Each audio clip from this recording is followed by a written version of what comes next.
ஆண்டவரால் ஆசீர்வதிக்கப்பட்ட அருமையான தேவ ஜனங்களே, இன்று நாம் வாசிக்கக்கூடிய தலைப்பு என்னவென்றால் அரைவேக்காடு.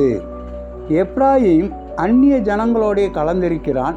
எப்ராயிம் திருப்பி போடாத அப்பம். ஓசியா 7வது அதிகாரம் 8வது வசனம். ஏய்மி கோப்லாண்ட் என்ற பெண்ணுக்கு 2012ஆம் ஆண்டு மே மாதம் விபத்து ஒன்று நடந்தது.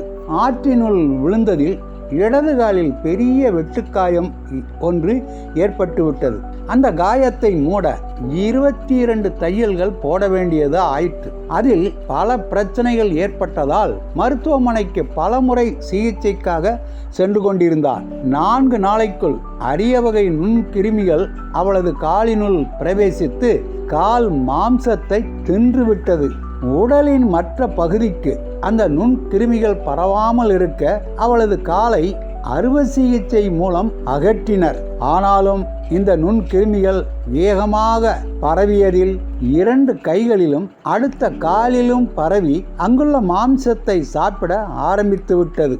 எனவே அவளது உயிரை காப்பாற்ற 2 கைகளையும் அடுத்த காலின் பாதத்தையும் அகற்றிவிட்டனர். பின்னர் இந்த பெண்மணிக்கு தீவிர சிகிச்சை அளிக்கப்பட்டு உயிருடன் காப்பாற்றப்பட்டாள்.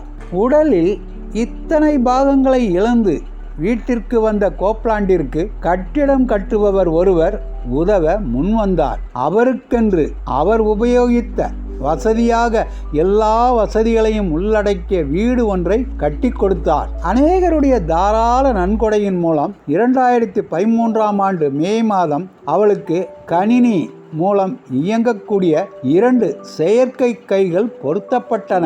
ஒரு கையின் விலை அப்பொழுது உள்ள ரேட் என்னவென்றால் 66 லட்சம் ஆகும். இந்த செயற்கை கைகள் மூலம் பொதுவாக கைகளால் செய்யக்கூடிய 24 வகையான வேலைகளை செய்கின்றார். அதுபோன்ற கால்களும் பொருத்த முயற்சிகள் நடைபெற்று கொண்டிருக்கின்றது.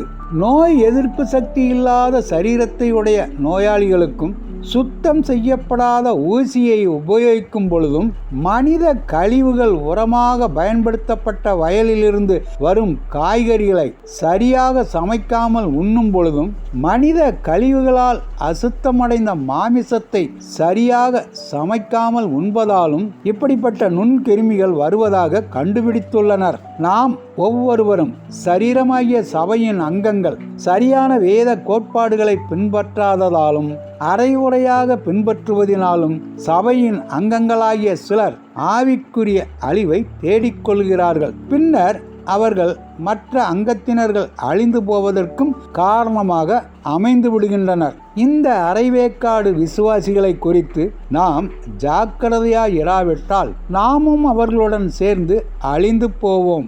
ஏனென்றால் அவர்கள் உலக மக்களோடே கலந்திருக்கின்றார்கள். ஆண்டவர் தாமே நம் அனைவரையும் ஆசீர்வதிப்பாராக. ஆமேன்.